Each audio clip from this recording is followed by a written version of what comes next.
네, 안녕하세요. 미디어팬 기자 조우연입니다. 오늘 세미나 제목이 미안하다 청년들아이고, 또 현진건 대표님, 유석춘 교수님께서 뭐 미안한데 어떻게 말을 해야 될지 모르겠다라고 말씀을 하셨는데, 그 미안하다는 말을 듣는 저희도 사실 어떤 반응을 해야 될지 잘 모르겠습니다. 그런 말씀 전하면서 제가 준비한 토론문 발표하도록 하겠습니다.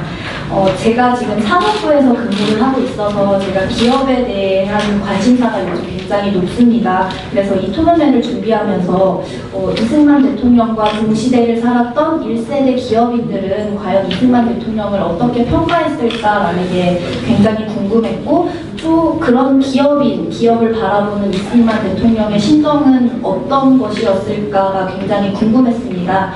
그리고 이걸 자료를 찾으면 충분히 찾을 수 있을 거라고 막연하게 생각을 하고 있었는데, 사실 기록이 그렇게 많이 없었습니다. 제가 찾아봤던 것이 현대를 만든 정주영 회장 자서전을 봤는데, 거기에서 뭐 이승만 정부 관계자들과 실무 협상을 하는 사례들이 종종 나오기는 하지만, 이승만 대통령과 관련된 일화나 아니면 이승만 대통령에 대한 뭐 평가 같은 것은 없었고, 또 마찬가지로 SK의 전신인 성경그룹을 이끌었던 최종현 회장도 이분은 자서전을 2번이나 냈지만 거기에 이승만 대통령에 대한 이야기는 없었습니다.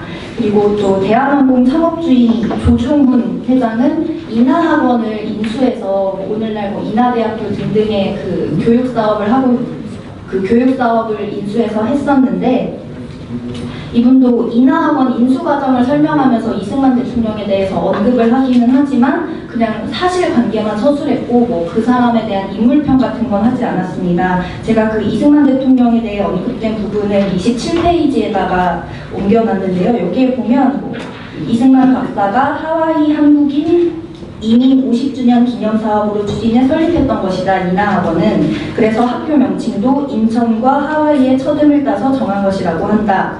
당초 설립 취지에도 불구하고 4.19, 5.16 등의 정치적 역변 속에서 주인 없이 운영난에 허덕이게 됐다. 그 어떤 가치 평가 없이 그냥 사실만을 서술을 했고, 또 별도의 자서전이 없는 LG의 창업주 구인회의 경우에는 훗날 이제 요즘 사람들이 편전을 썼는데 거기에서 이승만 대통령의 이름이 언급되긴 하지만 이건 역시 그냥 진짜일까 싶은 풍문에 의한 서술일 뿐입니다. 이것도 역시 27페이지에 옮겨놨는데 내용은 그겁니다. LG에서 국내 최초로 플라스틱 빗을 만들어서 너무너무 기쁜데 이 기쁨을 설명하기 위해 이 당시에 이승만 대통령도 이 빗을 보면서 감탄했다. 나도 이거 하나 뭐 얻을 수 있냐라고 말씀을 했다고 합니다. 그게 적혀있고, 이 나머지 기업들은 그런 걸 보면 이승만 대통령과 뭐 특별한 인연이 없었던 걸로 보입니다. 그런데 반면에 삼성의 창업주인 이병철 회장은 그의 자서전을 통해서 이승만 대통령을 굉장히 많이 언급을 합니다.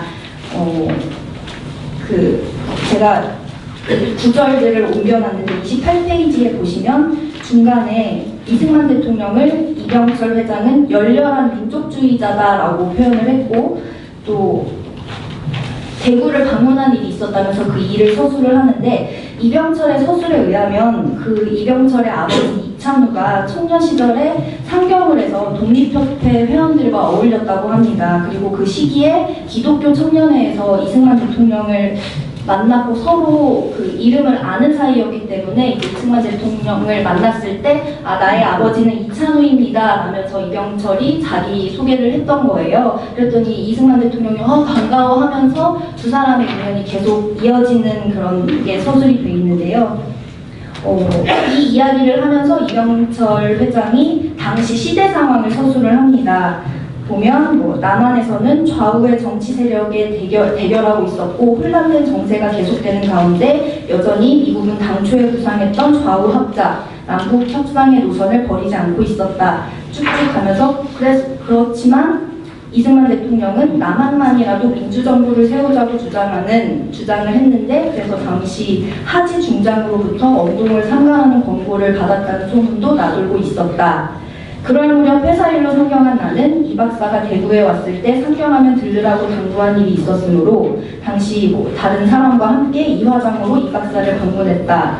사전에 연락이 없었는데도 이 박사는 흔쾌히 맞이해 주셨다. 그리고 거기에서 굉장히 잊지 못할 경험을 했다라고 하면서 당시에 이승만 대통령이 이병철 회장에게 남쪽만이라도 선거를 하는 게 옳다고 생각하지 않냐라면서 자신의 생각을 이야기했다고 합니다. 그러면서 28페이지 끝자락에 보면 이거에 대해서 이병철 회장은 우리가 정국 발언이라고 알고 있는 그거에 대해서 온 국민이 갈피를 잡지 못하고 우왕좌왕하는 상황에서 확고한 신념에 사는 지도자가 있다는 것은 얼마나 다행인가 하고 생각했다라면서 이승만 대통령의 그 뜻을 이해를 합니다.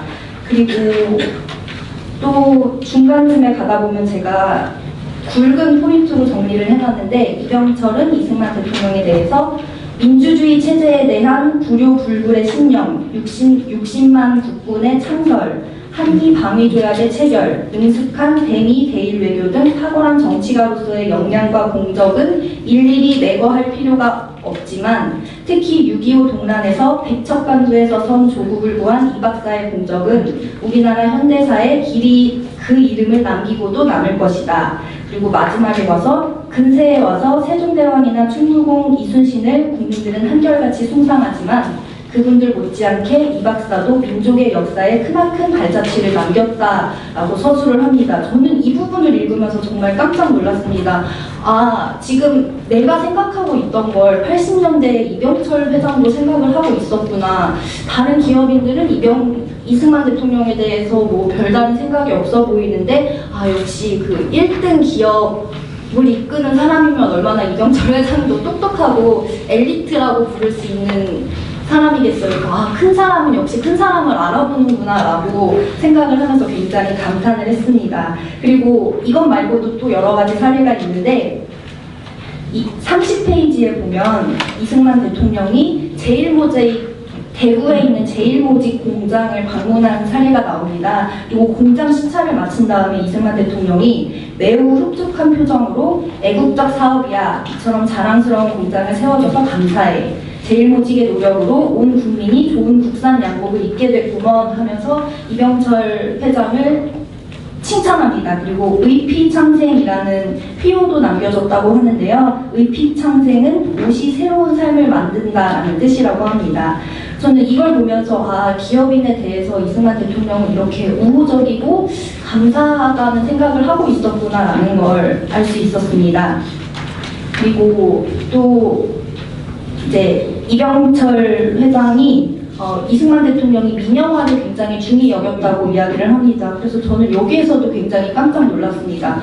민영화는 요즘 세대에서도 사람들이 굉장히 부정적인 시선으로 바라보는 건데 이 시절에도 이승만 대통령의 시각은 굉장히 앞서 나갔구나 라는 걸 느꼈는데요. 이렇게 이야기를 합니다. 미국에서 오래 생활했던 이 박사로서는 정부가 시중은행을 소유한다는 것에 의문을 갖고 있었다. 금융기관을 경제적 기준에 입각해 운영한다는데 지장을 준다는 판단에서였다. 너무 대단하다고 생각을 했습니다.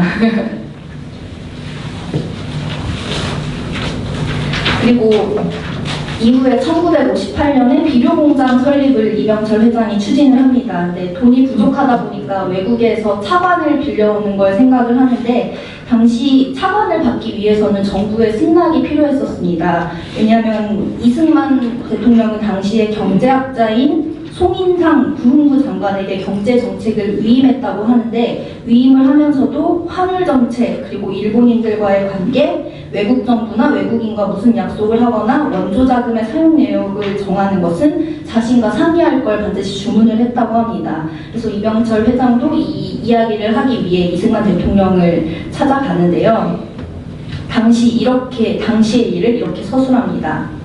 사업의 일로 이 대통령을 찾기는 이것이 처음이었다 등등등 하면서 사실은 많은 염려를 했는데 의외로 간단하게 대통령의 승낙을 얻게 됐다. 기쁨과 함께 무거운 책임감을 느꼈다.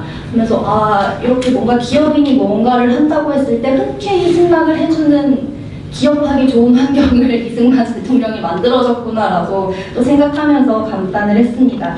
그런데 이 차관을 얻은 기쁨은 사실 오래 가지 못했습니다. 1960년 2월 1일 정 부통령 선거를 목전에 두고 유럽길에 올랐던 이병철 회장이 뜻밖의 소식을 듣게 되는데 31페이지로 넘어가서 보면 당시 한국에서 대규모의 학생 데모가 발발했다는 소식이 이병철 회장을 놀라게 했다고 합니다. 그래서 불안한 마음에 파리에 가서 자세한 소식을 들었는데 그러니까 불과 몇 달 전에 비료 공장을 직접 제가했던 이 대통령이 하야했다는 사실은 거짓말 같았다 라면서 그 다음 평가도 굉장히 놀라웠습니다. 그러나 이 대통령의 하야로 유혈을 막을 수 있었다는 것은 불행 중 다행이었다. 이 생각을 한다는 것 자체가 이병철 회장도 참 뭔가 깨어있는 서각자 느낌이라는 생각이었습니다. 그리고 이제 여기에서도 보면 그 차관 등등 이병철 회장이 원했던 모든 게 성공을 하고 바로 귀국할까 하다가 당초 예정대로 미국으로 건너갔다. 미국에서의 차관 교섭이 남아있었다. 세미 중에 이 박사가 하와이에 응거하고 있다는 소식을 들었다. 귀국길에 하와이에 불러 비료 공장의 차관 교섭에 관해 그 경과를 보고할까 생각했지만 이제 주변에서 괜히 더 걱정만 드릴 수 있으니까 가지 말자라고 해서 만나지 않고 도쿄로 직행했다라는 서술이 있습니다. 그리고 이걸 끝으로 이제 이병철 회장의 호언 자정도 박정희 시대 때로 그 서술이 넘어갑니다. 그런데 저는 여기에서도 굉장히 재미있었던 게 박정희 시대의 기록에서는 그 정부를 향한 원망이 곳곳에서 나옵니다. 여기에도 몇 가지 사례를 넣었는데 1961년 울산공업단지가 조성되던 무렵의 기록에서 여기서 보면 정부의 정책은 조령보계로 일관성이 없고 이 고비를 넘기는 데는 더 시간이 필요하다고 느꼈다. 굉장히 뭔가 원망하는 느낌이 들고 또 그 다음을 보면 한국 비료 사건이라고 사카린 밀수 사건 아마 많이들 기억을 하고 있을 것입니다. 여기에 대해서도 이승만 대통령은 이병철 회장이 서술한 걸 보면 요즘에 기업인들이 느끼는 그런 걸 이때도 느꼈구나라는 걸 알 수 있는데요. 제가 좀 낭독을 해보겠습니다. 사태는 심각했다. 한국 제1의 재벌이 밀수를 했다고 신문들은 연일 대서특필했다. 이 사건이 정치 문제화되고 일부 매스컴이 이에 가담해 끈질긴 삼성 공격을 되풀이했던 이변에는 당시의 복잡한 정계 사정이 얽혀 있었다. 지금 그것을 여기에서 굳이 밝힐 생각은 없다. 그러나 다만 한 가지 분명히 해두고자 하는 것은 OTSA 문제가 일사부재리의 원칙도 무시된 채 강제 수사를 받게 되었던 배경에는 잠시 목이 메어서 물 좀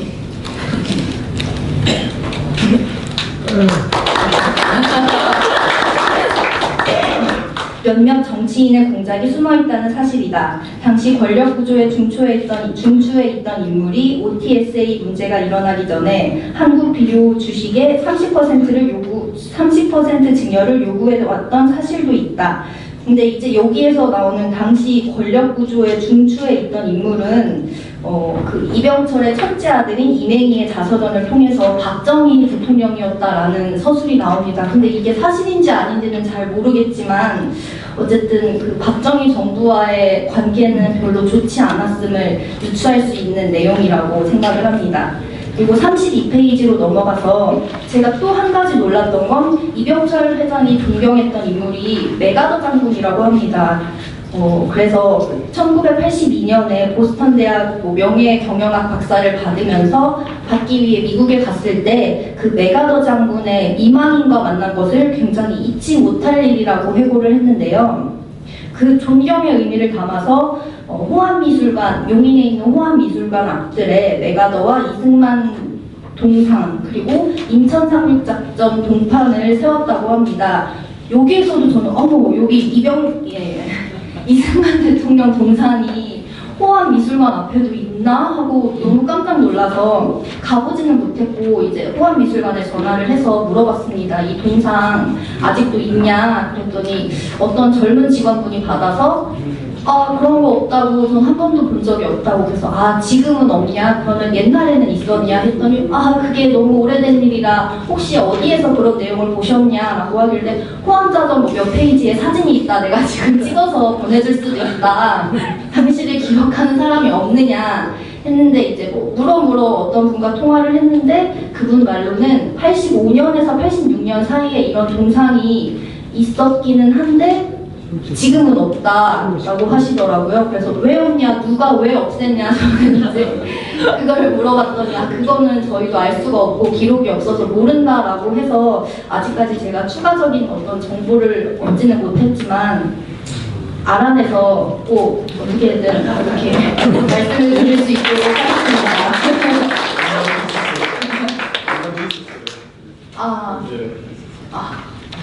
신앙이 있으니까 그런 각오를 가지고 계신 국가가 신앙이 있습니다.